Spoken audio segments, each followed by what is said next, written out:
Hi, and welcome to the Bookkeepers Podcast. I'm Zoe Whitman. I'm here with Joe Wood, and we're joined by Scott Johnson from Kung Fu Accounting. Hi, Scott. How are you? Yeah, good. Thank you. Thank you for inviting me. That 30 seconds is just long enough to get you really nervous, isn't it? It sure is, and it's very, very pink.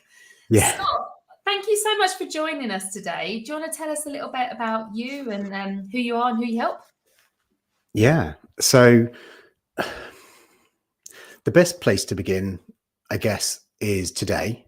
I am a business owner. I run an accounting firm. I like to call it a boutique accounting firm, but that's just a posh way of saying niche, I guess.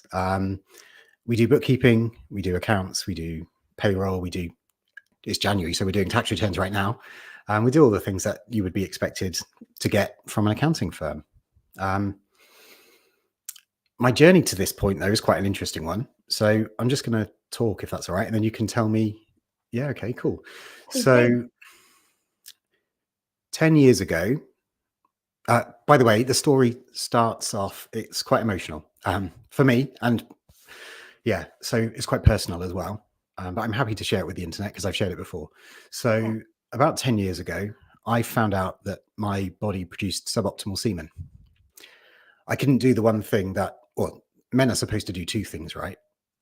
Win the bread and bring the thunder. And I couldn't bring the thunder. And that was quite a challenge for me. It kind of rocked my identity a bit. Like my wife and I had plans for a family. We had all these things lined up, and it was quite heavily dependent on me being able to do what I was supposed to do. And I couldn't do that. So I went kind of on the beginnings of a journey at that point. We kind of came to a decision, my wife and I, that we were still going to try, and God had decided that he wasn't going to let me have children, but we thought science might. So science, we tried IVF, and the first round didn't work. Then in the second round, something went wrong with one of the procedures. And my wife was 24 hours away from permanent organ failure, and she was 48 hours away from death. She was septic from the inside. Something had gone wrong in one of the procedures. Long story short, there was a kind of clinical negligence. It was a big court case and blah, blah, blah, blah, blah. That's dismissing it. Like, I don't mean to say blah, blah, blah, blah, blah. It was a really, really tough time for us both. And those two things happening quite closely together were, in my mind, linked. Like my job as a man was to do this thing with my wife, and we were supposed to make children, and I couldn't do it. And then the second option, the way that we were then going to have children, was through science, and my inability, my lack, if you like, risked her life. And so you did warn me not to swear, so I'm not going to swear, but I was screwed up by that. It was a really challenging time. And I questioned everything at that point. I questioned why I was here. What was the point of me as a man? What was the point of life, the universe? Why do we give our children milk from another mammal? That's weird. Why is that free in schools? Why do I spend an hour to drive 14 miles to get to work? Why don't we collect rainwater and use it to flush our toilets instead of using drinking water? Like literally everything was under my microscope at that point, and I was just questioning absolutely everything. And then my attention turned to work and purpose and impact and meaning, and I wasn't getting any of that. I was leaving the house early. I was getting home late. I had a great job in a prestigious firm, and there was a career path to the top of the pyramid. And I didn't, at that, like after everything that I'd been through in that kind of year and a half window, I just didn't want it anymore. It wasn't for me. So it took me a year to pluck up the courage, but I left my job. I then started Kung Fu Accounting from my kitchen table after a conversation with somebody in a coffee shop in Stroud in town. And I used all my savings, and it got to about this time of year actually. And I thought, so about 4 or 5 months in, I hadn't really won any new clients. I was doing bits and pieces of work with connections and previous people that I knew from a past life, but it wasn't really much, and my savings were going down. And it got to my first self-assessment period, and I was like, I've got to go all in here. I've got to do something. I've got to make this work, because otherwise I'm going to have to go and find a job, and I don't really want to find another job. So that's when things started to change for me and the company. Alongside that, at home, my wife and I knew that we wanted to be parents. We knew that we had love to give. Maybe we have less love now, but I'll come to that in a second.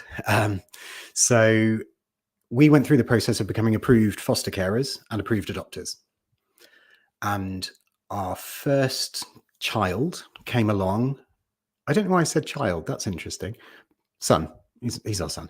He moved in. We met him when he was 4 days old. He moved in. The very first thing he did was be sick on my mother-in-law, which I loved. So he is now, that's it. He's just golden child. Can do no wrong. So he moved in, and then we were his foster carers for a year, and then we adopted him. At that time, we were one of the only approved what's called early permanence carers. So we were foster carers with a view that we would go on to adopt. And that's what we did with number one son. So I can't have children. In my brain, I nearly killed my wife. I started a business. I left my safe, secure job. And then we go through the whole rigmarole. And for anyone who's been there through that approval process for fostering and adoption, you'll know that it's really intrusive, really invasive. They had loads of questions about why I'd given up my job, about our mental health. It's really, really intrusive. I understand why they have to do it. You can't just give a kid to anyone, although kind of God does. You don't have to do any courses to become a parent naturally. So I've lost the thread. Sorry, I'll find it again. So yeah, so we've got all of this stuff going on at home and at work, and it was a lot. And then the pandemic happened. And at the same time as the pandemic happening, we were applying to become foster carers and adoptive parents again. And we found out just before Christmas 2019 that somebody was going to be born and probably needed somewhere to go. March 2020 came along and everything stopped or changed. And then number two son had been born and was going through that process in his own foster home. He moved in with us in June 2020. Yeah, June 2020, at about 9 months old. So that was a challenge in itself. There's a newborn. We can't get our family support. We couldn't have anyone round to the house. Unless you lived in Downing Street, then you could have everyone round all the time. So we couldn't have anyone around. We really struggled with that kind of bringing on a child who had been through a challenging birth scenario into our family in those restricted conditions was really, really challenging. That's without going into the work thing as well, like furlough scheme, like rules being changed seemingly on a whim with no notice and no guidance or very little guidance. So it's really challenging at work, really challenging at home. And I ended up, it took me a year, but I started having panic attacks, and I was panicking every day, vomiting every day, retching every day. Every time I thought about work, I would have a panic attack, and eventually I had a breakdown. And that's partly because I'm a boy and I didn't want to ask for help. And I didn't want to ask for directions. I thought I should have all the answers, right? I'm a man in theory, and I'm supposed to know this stuff. I'm supposed to know how to run a business and how to be but you don't get classes in all of this. So yeah, and it all got too much, and I had a breakdown and got some help from the Chartered Accountants Benevolent Association, which was really, really helpful. It was kind of like the emergency services talking me off a cliff. Like I wasn't contemplating anything dark and like that extreme, but it was really like I had to disconnect from work for 6 months. I couldn't do it. So I had to find people to come and work in my business and pretend to be me. And it was just, it was so hard. But that, coupled with everything that had happened years before, kind of added to my introspection, my self-analysis, if you like, to understand the point of me at a much deeper level. Like all of this is happening. There must be a reason for it, or there must be a lesson. And so I kept exploring, and I've kind of ended up where I am today, where I can say, because of all of those experiences, I need to say this without using a swear word. Capitalism is rubbish, and it's going to harm us all. It's my personal belief based on all of my experiences to date. And one of the things that we were going to talk about today was the word legacy. And here's one I made earlier. I didn't make this, but this book, I don't know whether you can see that. So Legacy by James Kerr. I read it probably 15 years ago. I love rugby. And so I love the All Blacks because they are the greatest sports team. And there were loads of lessons in that just made me think, yeah, we're doing this wrong, aren't we? And when I looked at any social problems, like homelessness is a political choice. There isn't enough money for people to be put into safe, secure accommodation. That's a political choice. And whenever I looked at anything, like children in care is one of my things, and that is quite an important subject to me. Money could help that. So the fact that that isn't being helped is a political choice, is that there isn't enough money being diverted to the right places. So maybe money, or the things that controls it, the levers of power, are things that need to be changed, because there is so much unfairness and injustice and challenging situations in the world that could be rectified, but they're not being rectified. So as an accountant, it's really, really contradictory, because I can very easily say I am an anti-capitalist accountant and I want a better world for us all. And I think that world is beyond capitalism. But I don't know how we get there. But I'm exploring that. So part of my journey is about understanding what business needs to be. What's it for? Like, I've done what am I for? And I think I've got a really good idea of what I'm here for. Now I need to understand what's the point of my work and all of that sort of stuff. And so I want to build a better, cleaner, greener, safer, healthier, happier world for us all. And I personally believe that is beyond business as usual. Even ethical capitalism is still capitalism. It's in the title. So just because you're doing things in a nicer way, it's still part of the system that supports that unfairness and division and all of those hardships and those deprivations that so many of us around the world have. Oh my God. That was a lot. Sorry. It's thank you for being so honest and sharing that. I know for sure that there'll be people in the group who relate to it, and I was in care when I was a child, and I really respect you for fostering. And the reason that, well, I don't know, I think my husband maybe feels differently about it. He obviously hasn't had that experience, but I think that the work to become a foster carer is so beyond what I'm prepared to put myself through, that's the reason that I don't feel I can do that. And there is so much here that I've got so many like personal things that I've never shared on the podcast here, about how things just don't work. Like where I live, there are 3,000 people on the housing register.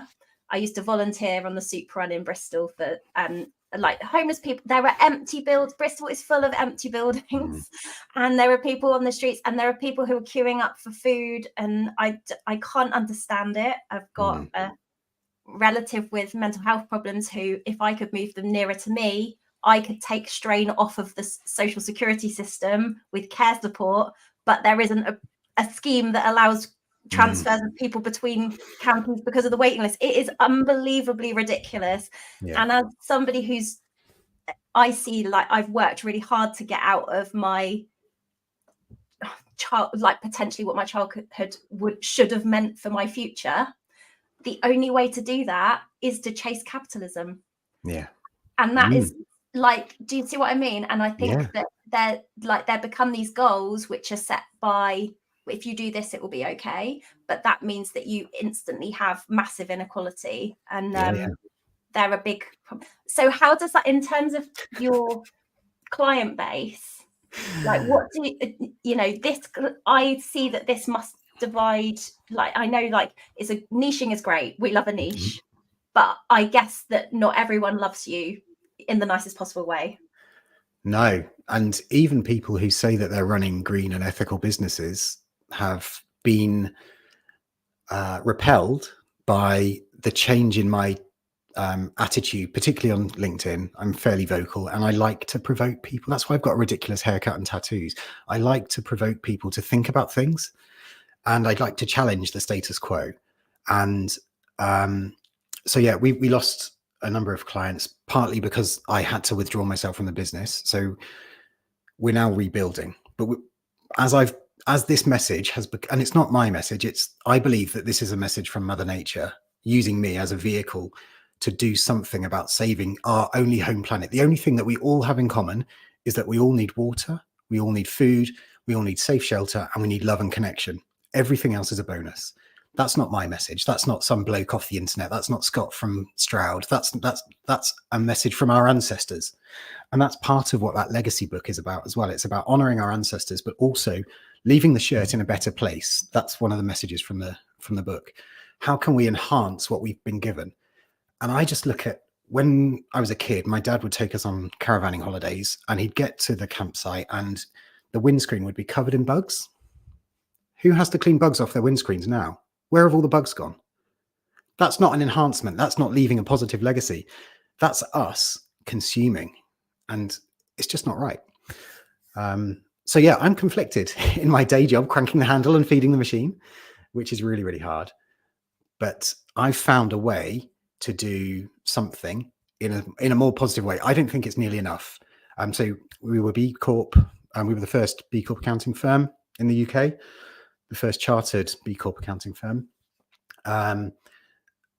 But even that, it's a closed club, and there are issues with B Corp that I've been quite public about, and I've kind of developed my own way of running a better business, and an ethical, sustainable, and impactful business, based on what I've learned over the last 7 years and what I feel in my bones and in my body, and to understand how to run something that fits within the capitalist model but isn't part of it is really, really hard. Yeah, so it feels like it's such a big thing. Can you explain to us, Scott, what B Corp is? So they'll have a party line, and this might not be the party line because I'm not in that party anymore. I've uninvited myself. But the B Corporation movement essentially is a group of individuals trying to use their business as a powerful force for good in the world. So it's about considering your impact on people and planet as well as profit. My argument is, actually, profit doesn't matter. What matters is people and planet. If we don't have a home and we don't have people, like, you can't touch the economy. You can't bring me a slice of the economy. You can bring me a person, and I can do something with a person. We can touch each other. We can hug. We can feed each other. You can't do that with the economy. The economy doesn't need saving. It's people that need saving. And so the idea that you can make better decisions for people and planet is a great start, and it's a good stepping stone. But for me, that B Corporation movement is just the stepping stone. It's the start of something. It's a journey to a cleaner, greener, healthier, happier, safer world for us all. And all, like, male, female, brown, white, it doesn't, all of us, until all of us are safe, then none of us are safe. And we all should have a bare minimum standard of those four things. We need safe water, we need safe, healthy, nutritious food, we need somewhere safe to live, and we need love and connection. And that's it. So you didn't renew your B Corp membership as a that's how did you feel about that as a sort of external mark? I guess that, like, for the lay person, you know, I see my, I don't know, small washing machine things come through the post and be B Corp, or, you know, those kind of things. And like, that to me is a, like, tick in the box, but I'm obviously not understanding anything beyond that as a random member of the population. Yeah. So we attracted a number of clients that were B Corp, and people watching this, we're accountants and bookkeepers. We are really, really good at understanding what a business actually does, what it means. Like, the marketing is the marketing, right? But when you look at someone's numbers, you get a real understanding for what they're actually doing. There were too many instances in my experience where what the numbers were saying was different from what the marketing was saying. And I'm cynical. I'm an accountant, right? My job is to challenge and question things. And so I couldn't, it was kind of like being guilty by association. There were things that I didn't see, that I saw, that I didn't approve of, and I just didn't want to be part of it anymore. And I think there's a better way. Now, that's not taking anything away from B Corp. It is an amazing movement, but it's just the beginning. And I think we need to go further, and we need to go faster, because otherwise, with all the storms that are happening now, Mother Nature's going to come and she's going to say, right, you've had your chance. I'm finishing this silly game and we're going to start again. And I would much rather we were in control of our future rather than being subject to what Mother Nature might do to us. Wow, giving me lots to think about. And Can I ask you, Scott, what does life for you on a personal work, being dad, look like, and how do you manage your mental health, burnout, running a business? Everything that's sent you, except for the pandemic, but we're still, you're still dealing with clients and everything. Everything that sent you into that spiral is still around you. It's some way, shape, or form. You've got your children, you've got your business. There's always going to be issues. What have you learned about yourself to deal with day to day? And now you've got this big, massive thing that you feel like you're out there doing. That's like a big weight on your shoulders. How do you manage your health? Badly, honestly. It's a lot. And managing my own personal expectations. I'm really, really stubborn. I'm really impatient. And my wife will probably agree with this. I think I'm right, like quite a lot. So I kind of get carried away and I get excited and I want the prize at the end of the road, and I'm going to get it. I am going to find a better way for us to live in harmony with nature. It's going to be hard, but something shifted in between these in my head in probably 2022 that I'm sorry, I'm hesitating because I can't say this without swearing. So I'm going to think of another way of saying it without swearing. It was to just say, do you know what? It doesn't matter. All the things that, like, what my LinkedIn post today was that there's no such thing as an accounting emergency, and there isn't. Like, things happen, and either you're prepared for them or you're not. There's no emergency. So I've started trying to and it's really hard, trying to care less about things that aren't actually important and trying to care more about the right things. In terms of my own kind of daily practice, I meditate. I had a cold shower. I was so nervous about today that I had a cold shower for the first time in 2 weeks. And I love cold showers. And I journal every day as well. And I'd noticed that I hadn't had a cold shower for 2 weeks. So I had a cold shower in preparation for today, which is a bit of a weird thing to say. But I exercise every day. So I either walk or cycle the boys to school, either school or nursery. And I usually finish so that I can be at home in that after school before dinner period so that we can have fun and do family things. And so I'm kind of controlling. One of the big things for me was working all the time. During the pandemic, I was at the kitchen table and my laptop was always on. And then I was asleep at the kitchen table. Then I'd wake up and go again. Like, it was just bonkers for me. I managed that period really badly. But yeah, so one of the big things is shutting my laptop or turning the computer off and then going home and having that separation. And so my office is the biggest cost, other than humans. My office is the biggest cost that we have, but it's the most important because it means I can have that separation. And I've got all these little tools and tricks and support as well. Networks, having people like today, I asked a group of people whether I should wear my pink polo shirt or my blue polo shirt. And so it's friends, right? It's connection, it's love. And that's the biggest thing that has changed for me. And 2023 was me putting myself back together and learning all those things about what makes me tick. This year is about what makes us tick. Like, how can we do the best for us? And that's community. And that's what I want in my heart and in my head, probably in my gut as well. I'm a feeder. So I love to, like, food is my love language. And so I want to cook for people. And so that's what I'm going to try and do this year. And I don't know how that works when you're an accountant, but I'm going to figure it out. I don't know if I answered the question. Joe's the feeder as well. So like, you guys to meet up. Feeder and cold showers. That's me. So this connection. Cool. No, I think, you know what, like you said, you hadn't coped well in the I mean, that was really hard. Like, that was a really hard time. Our experience of it was being at home. My husband said he probably worked, he spent 20 hours a day in our bedroom because he worked in there and slept in there. And that's not good for anyone's mental health. And, little children around, it was a really tough time. I decided that actually work wasn't for me at that point. And so, you've just got to do what you've got to do. It was completely unexpected. But I suppose one of the things, I don't know, this is a tricky one, but the decisions that we made, like at that time, the decisions that weren't made by us, that were made by the country, by the government and the world's governments, was that this was a right approach to be able to sort of stop this thing from spreading. And isn't it amazing how the power gets taken out of our hands, and actually we can't do anything in that situation? And I'm just thinking about the like anxiety that comes with that when you actually can't control it. You've got to find other ways to cope. And I suppose you were just saying about there not being an emergency. It's just about how prepared you are for things. And in terms of your journey and what you've learned about mental health and taking care of yourself, thinking about, well, you know, we now know that is a possibility. Let's hope that doesn't happen in the future, but we've seen it happen. What can we learn from that? And what do we have in our toolkit? So if we were faced with that kind of situation or some other outside of our control situation came to us, how would we be ready for it? Yeah, and we learn through experience and sharing stories. And through that time, speaking personally, I didn't trust our government. I don't think that they did the right things. I don't think they did things quickly enough. Allowing Cheltenham Festival to go on. Anyway, it's politics. We shouldn't talk about that.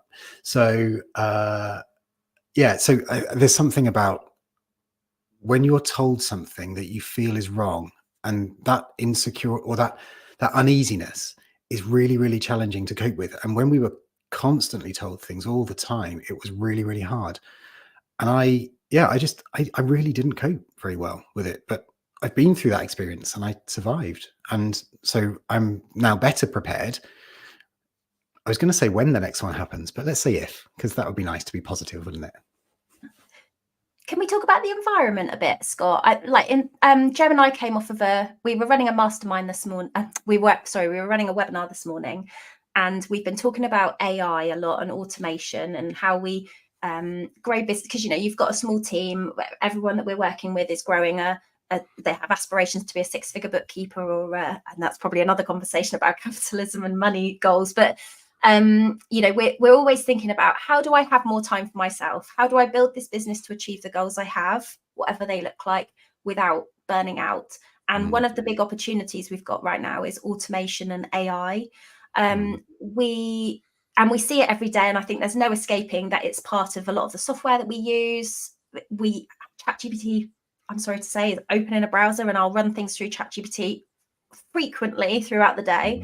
And I think that we have to accept this is part of what's happening going forwards. But we say it's free, use it because it's free, or it's $19.99 or whatever you pay for your subscription. But actually it isn't free. And from an environmental point of view, I hadn't really considered that until coming onto this conversation with you. So it's really interesting, isn't it? Because capitalism, the model, doesn't price a value for nature. And that's why you can fly to Scotland for 20 quid. And it takes 10 times that, more than that, to get the train from where I am. That it's the model assumes that nature is free and endless. And we don't live on a finite, we live on a finite planet. Like, there is an end to the resources that we have at our fingertips. And we don't cost them at all under the capitalist model. So years ago, probably 3 years ago, someone sent me a message, and I really wish I kept it. It was a picture, and it was a guy sitting at his computer saying, "Don't worry, it's all in the cloud." And then someone else saying, "Don't worry, it's all in the cloud." And someone else saying, "Don't worry, it's all in the cloud." And then all of those cloud things were feeding into another computer. And the title underneath was, one person's cloud is another person's computer. It's just another computer somewhere else. And if we're all doing everything in the cloud, then somewhere, somehow there's going to be a massive server farm. And we know this, like these things exist, that is using energy, that is using water to keep it cool, that is using resource, that is using land. And we're going to need land to grow food at some point. So is that the best use of our time, of our energy, of our money? And is that the proper thing to be doing? And I'm not going to say don't use ChatGPT. I'll say it once we finish the call. But I'm looking at, how can I be more human? And to me, automation, things like coding your receipts and sending them into Xero, or other softwares are available. I guess we can't endorse particular things. But using machine learning in that way is great. But at what point, well, like, where does it end? And so if my bookkeeper colleague, if she doesn't have a job to do, because all of the tasks that she does, that she's really good at, that she spent years getting good at, are replaced by machines, what's she going to do? Am I going to just sack her? And so we have policies around using the appropriate amount of technology, using the right technology. We don't outsource. We don't offshore. We create jobs for people, for humans. And that's part of our impact, is creating a meaningful employment for somebody who lives in our hometown. And that to me is more important than AI. Plus, anyone, apart from today worked really well, but usually when I go into an online call like this, there are some sorts of technology problems. And I think it's because the robots know I don't like them. And usually that's what happens. There's always a hiccup. But today that didn't happen. But yeah, so I think AI is part of our journey as a species, but I think it's very quickly going to be put behind us, I hope. And we're going to go back to that human heart-to-heart connection. I couldn't agree anymore. I mean, we obviously have a large community of bookkeepers, and there are often people saying, well, am I going to be replaced? But that's why we often say about it's not about the doing, it's about having those conversations. I grew up as a bookkeeper, hiding behind the computer, hiding behind the desktop computer, hiding behind the software, hiding behind the big old paper streams of audit, reams of paper, and like not talking to anyone, but just like ticking boxes and saying whether they passed the audit or whatever. And my business and my impact has grown on other businesses by helping them understand what the numbers mean. And that's what bookkeepers, they need to have more conversations. We need to have more, and like you say, community, exactly that. When I realized when I burnt out in business and was ill, I didn't have any friends who understood what it was to try and run a business and try and look after so many people. And so I've always felt like employees and team members feel like extra children to me, because that's how much of a responsibility I feel for them.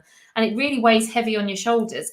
And then, so I completely get that the human aspect, we need to embrace that. And I think we were talking this morning about the trends for the year and how, networking is like some kind of retro thing we used to do back in the day, because everyone does everything online and social media. And we're like, that thing that you think like you used to do in the 80s, like you need to get out there, you need to start talking to people and having real conversations and having those connections. So I couldn't agree more. I feel like, and we've been talking about things like,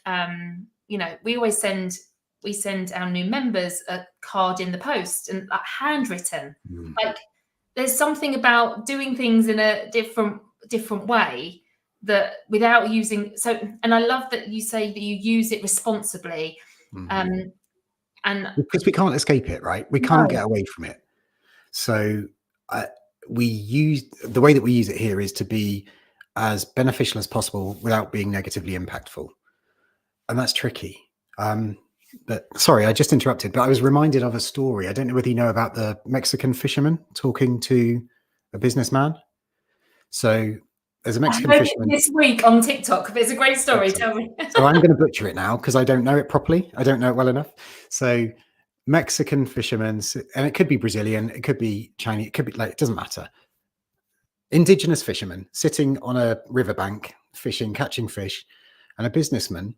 And in the story that I read, it's Mexican and American because America, capitalism, right? So the businessman says, "How many fish are you catching today?" And he said, "Well, just enough for me and my family. I'm going to sell a couple. I'm going to give a couple to my neighbors, and I'm going to eat the rest." And the businessman says, "Well, that's great, but what if you got 2 rods? Or what if you got a bloke to help you, or girl, equal opportunities fisherman? What if you got a boat? You could catch so many fish, and then you could sell those fish, and you'd have a load of money." And the fisherman says, "Yeah, and then what?" And the man says, "Well, then you could get a business. You could have a premises, and you could have a factory, and you could catch thousands and thousands of fish a day, and you could turn that into a product that you can ship to America, and you can sell it, and then you'd make a load of money." And then the fisherman says, "Yeah, but then what?" And then the man says, "Well, keep going, and you'll eventually have a huge fleet of boats, and you'll have a stream of factories up and down the river, and you will make so much money that you'll be able to buy this place here, and then you'll be able to retire." And the fisherman says, "Yeah, and then what?" And then the businessman says, "Well, then you can just sit on the riverbank and fish for your family." So that's my point. Like, to what end is AI helpful? Is it just to get us to do more and be faster and keep the machine whirling so that we can then end up just doing nothing and sitting down and having a chat with our mates? So that's it. Like, what's the point? What's the point? Yeah, that's it. Like, go back to basics. Why are you doing this? And it sounds like, you're so clear on your values and what actually matters, and that's become part of your business as well as part of your life. And I think this is what Joe and I spend so much time talking to people about. You're building this business because you wanted to have a business for some reason, not just because you have a financial goal. Sure, we've all got to pay our bills and whatever, but there's a for reason now, you're until we doing smash it. capitalism. Until then, yes. But yeah, no. So I think it's really important that we don't lose sight. Like, I very often go down the rabbit hole of, right, what can I do to make the world a better place? Hang on a minute, I still need to pay my credit card. So I lose sight of that. And where we've been through a challenge as a business, we're now rebuilding.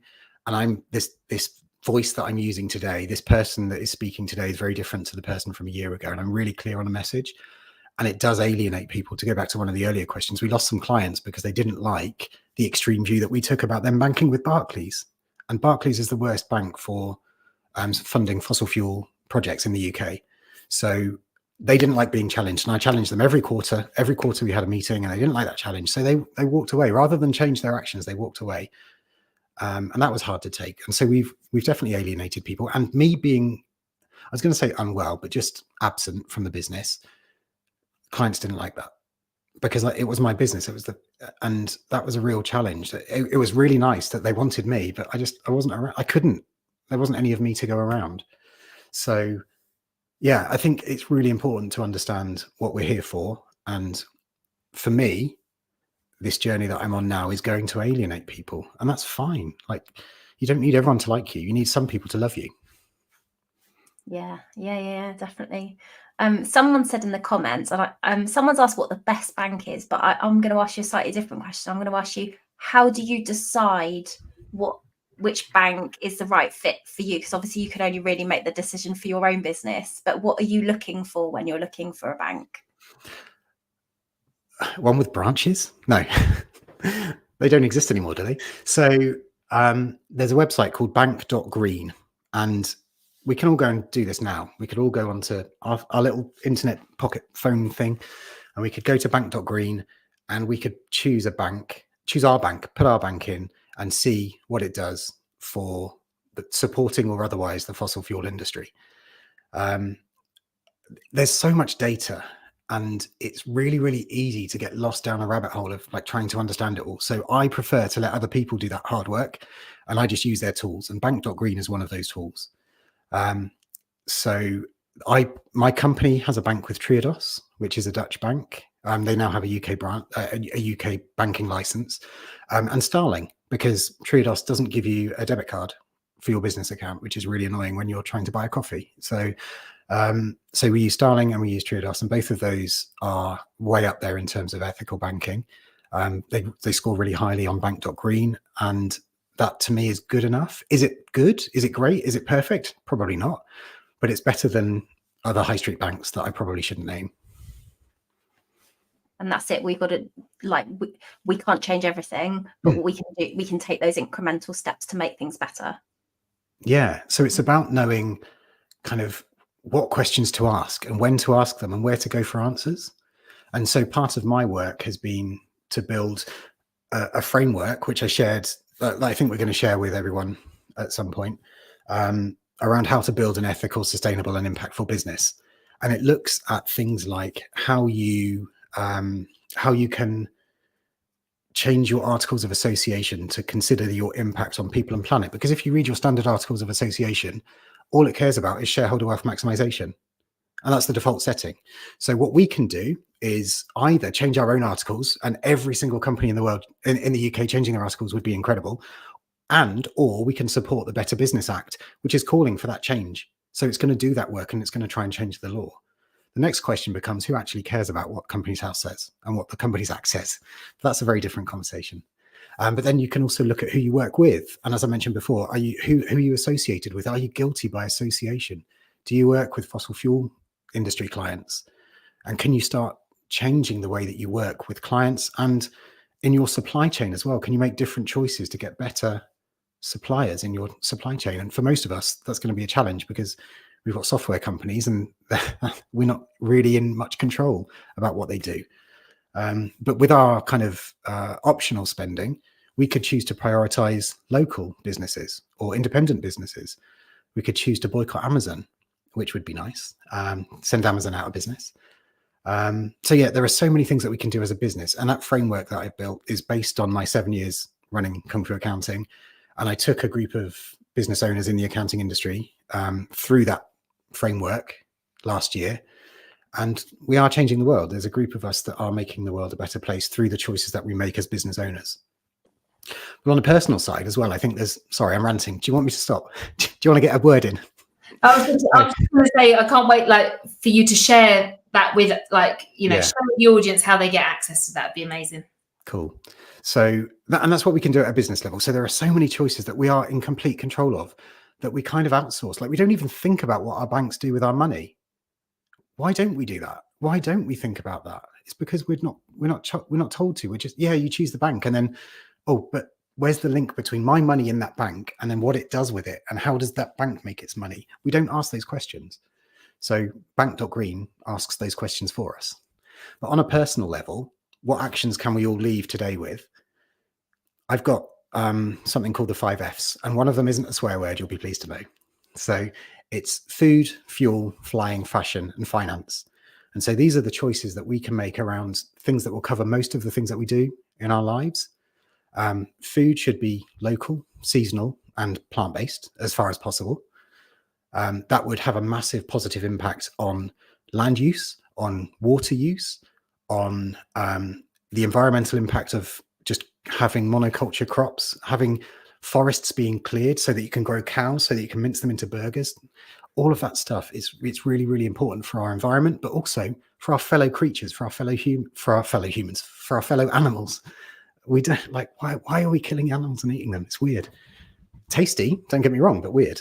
And why are some animals tasty and why are other animals weird? Like, why don't we eat dogs? Or why don't we eat things that we consider pets? Why is it cows are okay and chickens are okay? I never understand that. But this is not a vegan rant. So food, eat plants, eat locally, eat seasonally. Fuel, how you get around is really, really important. And we've been isolated socially, physically by poor public transport and by people living further afield and living further from where they work as well. There being no meaningful jobs in our local towns means that people have to travel further. And because we don't have good public transport, we have to drive, or we feel like we have to drive. So if we can make different choices around whether or not we have to drive, and there's a statistic which is something like 60% of of journeys in the UK are single occupant doing less than 3 miles. So that's you, and it used to be me, taking 2 tons of metal, a sofa, 2 armchairs, a load of high-end electronics, and litres and litres and litres of fuel to pop to the corner shop to get a loaf of bread. You can walk 3 miles. Most of us are in a position where we can walk 3 miles. And if not, we could probably cycle it.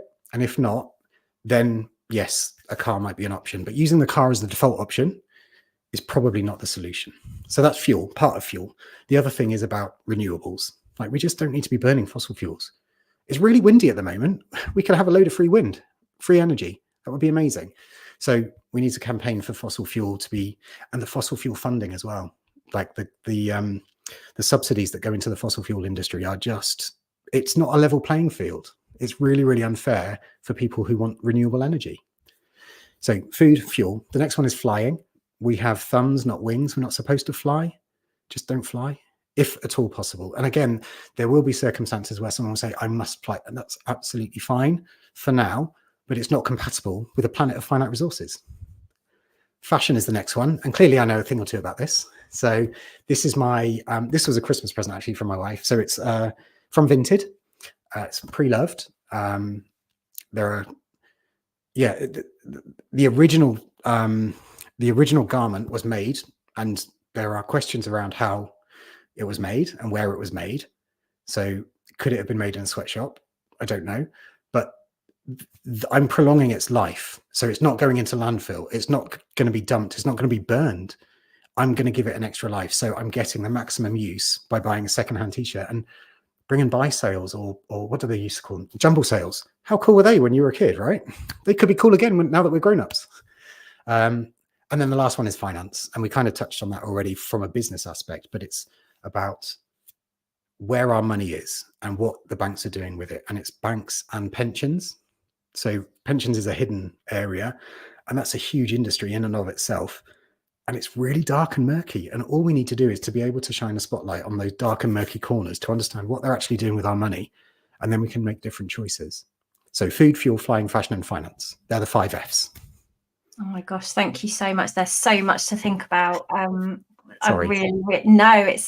It's really important. It's really important. And I think everyone watching this will think, what's one thing that I can change today? So thank you for coming and sharing, being so open and honest as well. I see you on LinkedIn all the time, Scott. Is that the best place to connect with you, or somewhere else? Yeah, because I don't know whether I'm allowed to say this. I don't like Facebook, so I don't use it. I don't trust it. Don't trust the internet. Yeah, LinkedIn is where I like to hang out. So I hang out on LinkedIn. Okay, perfect. Lovely. Well, look, thank you so much for being here. And thanks everyone who's listened today. It's been great to have you here. And we will see you next week for another episode of the podcast. Take care. Bye.